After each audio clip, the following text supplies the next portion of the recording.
looking largely at four key elements that are critical in terms of looking at integrity in elections. The first one is the quality of electoral staff. The second aspect that I'm looking at is the quality of the logistics. The third one is quality of the voters' roll. I also look at the role of the political parties in terms of creation of environment conducive to free and fair elections. The first aspect, I think, is that the heads of states must be seen to be consistent in application of policies and principles that they agree to. So it is the responsibility of academics and practitioners to begin to look at various models and then also begin to see what makes certain models.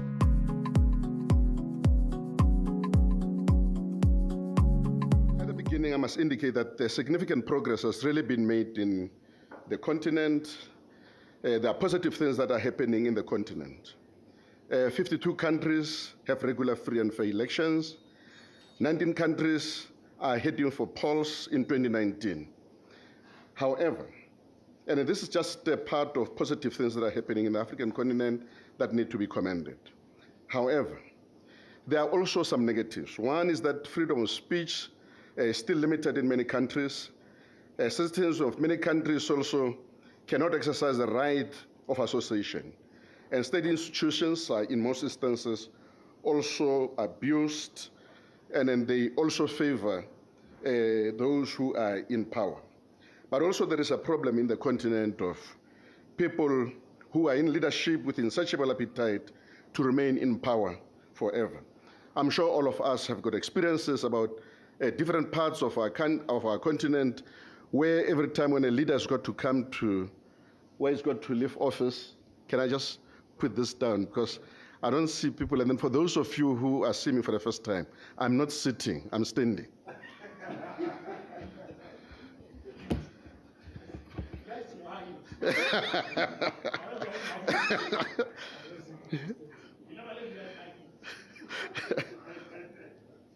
So I'm suggesting to you that there are these negative things that are affecting the quality of democracy in the continent. Now, in order for us to be able to look at the credibility and integrity of the elections, there are four key areas that we've got to look into. The first one is the quality of the electoral staff.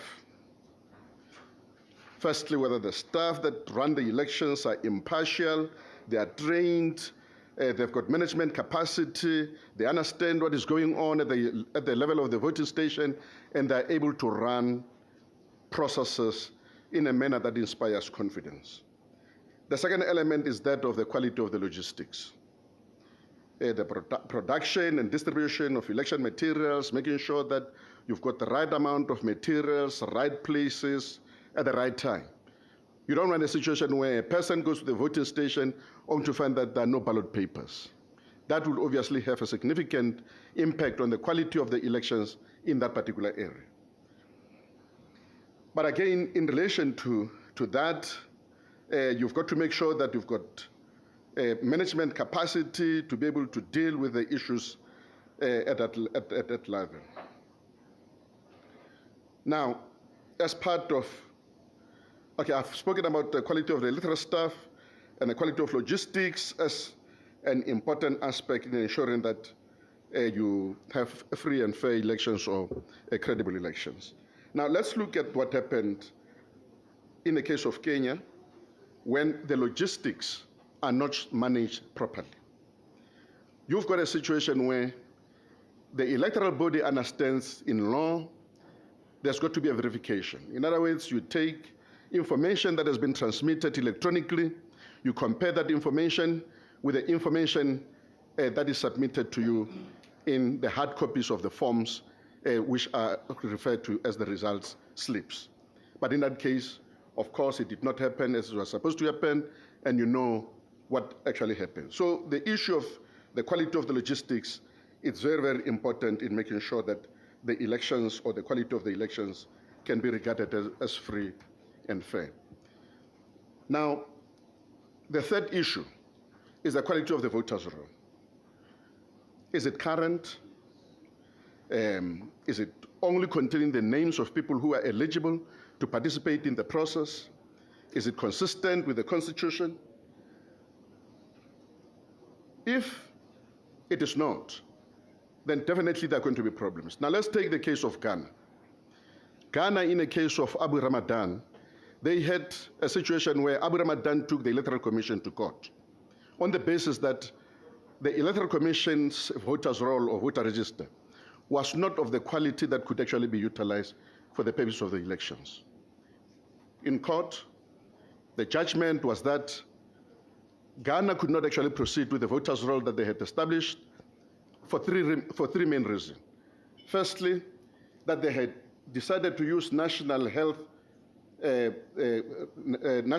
insurance card as a document for purpose of getting people to participate in the elections.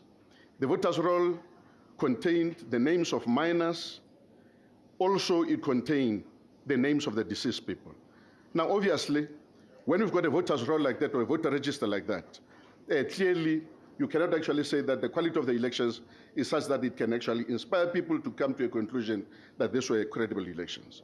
So that's how the Electoral Commission lost in Ghana in that case of Amu Ramadan. Let's come here home in South Africa. We have a voters' roll. It's the most current voters' roll that we can never find in the world. We check our voters' roll against the population register.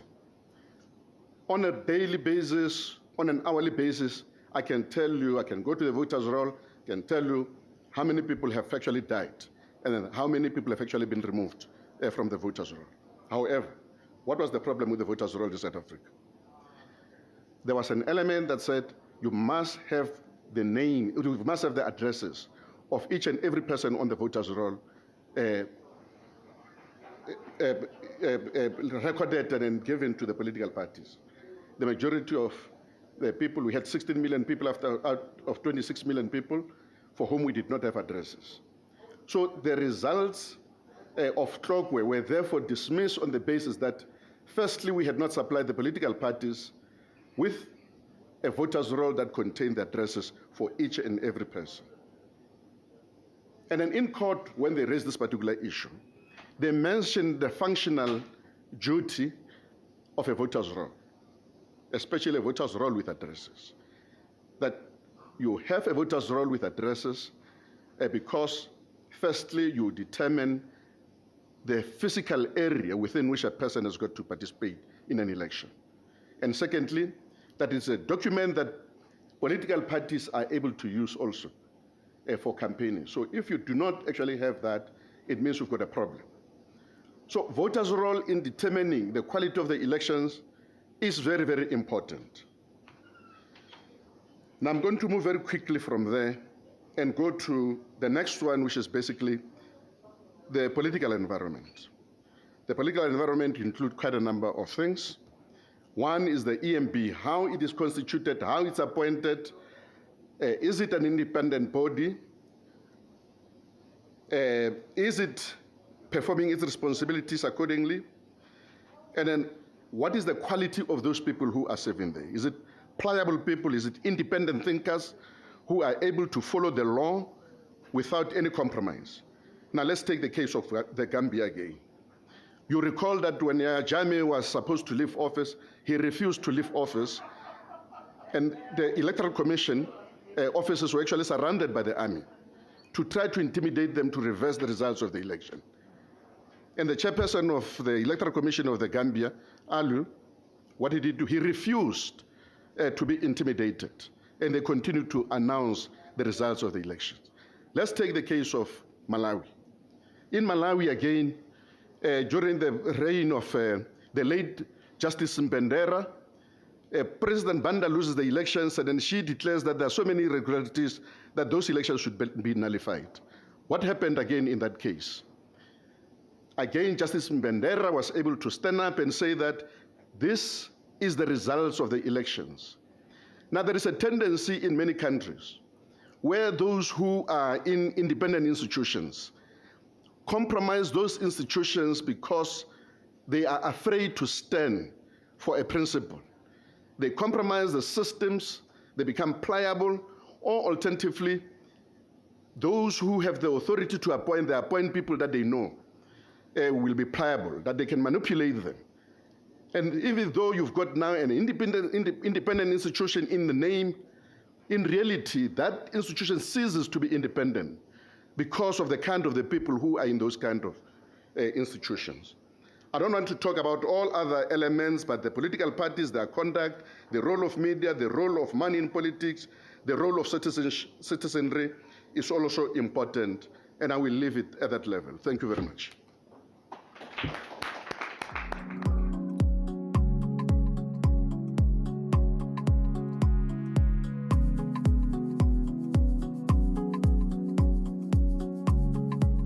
I have just started a new organization. I've been part of the Electoral Commission of South Africa for almost 20 years, serving there as the vice chairperson as well as being a commissioner of the Electoral Commission of South Africa. I left the organization on the 4th of November, and I've started a new organization which I called IMSA, which stands for Institute of Election Management Services in Africa. Its main responsibility basically is to offer a one-stop shop delivering on election management services.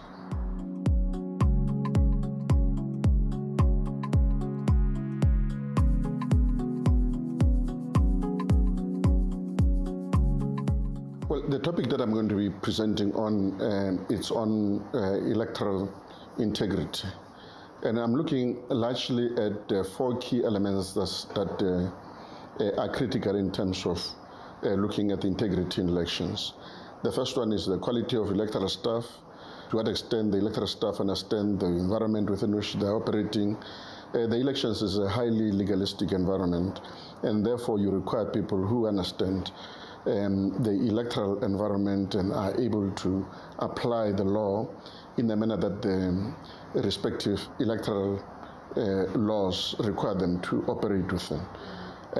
So the quality of the electoral staff becomes very, very important. Also, they have to understand that they've got to operate within an environment where they've got to be impartial and be able to enable all the political parties to be able to do their work, and then for citizenry to be able to cast the vote at the level of the elections. The second aspect that I'm looking at is the quality of the logistics is a critical element in the delivery of the elections. The problems that we have experienced in Kenya during the last elections, as well as Zimbabwe, which eventually led to the courts having to consider the issues related largely to what happens during the logistics of running the elections.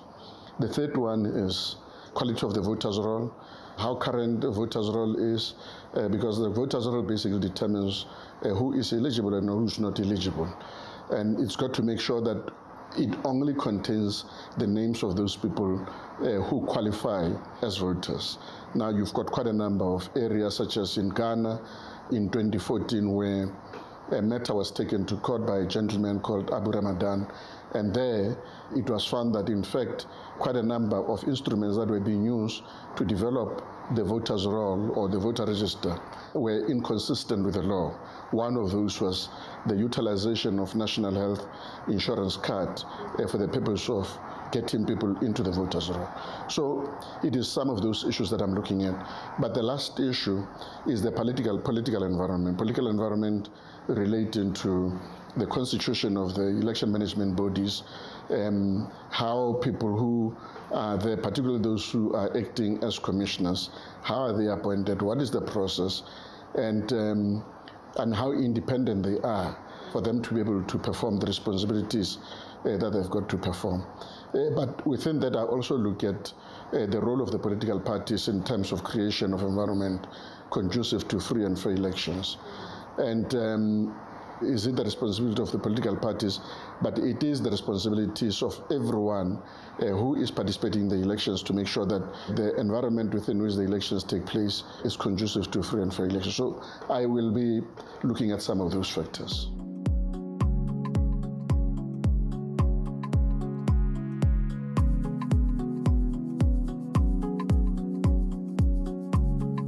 Well, the first aspect, I think, is that the heads of states must be seen to be consistent in application of policies and principles that they agree to. A situation which sometimes arises in a continent where certain political parties or political leaders don't seem to have appetite to leave office.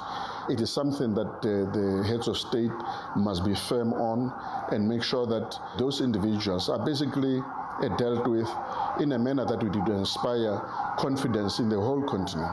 You've got an emergence of a very negative trend in the continent where some of the leaders simply don't have that appetite to leave office. Every time when they need to leave an office, they find mechanism to try to extend their terms either by changing the constitution or through many other maneuverings. It is something that must really come to an end, and the heads of states must be firm. But I think also what we need to start doing is to consider really introducing governance in the schools, in all the schools in the continent, because the greatest problem that we have in the continent is lack of proper governance structures that leads to corruption and leads to mistrust of public officials and people who are in this kind of positions. It is therefore important that you begin to instill values and principles very early on in the development of our children, consistently throughout the continent.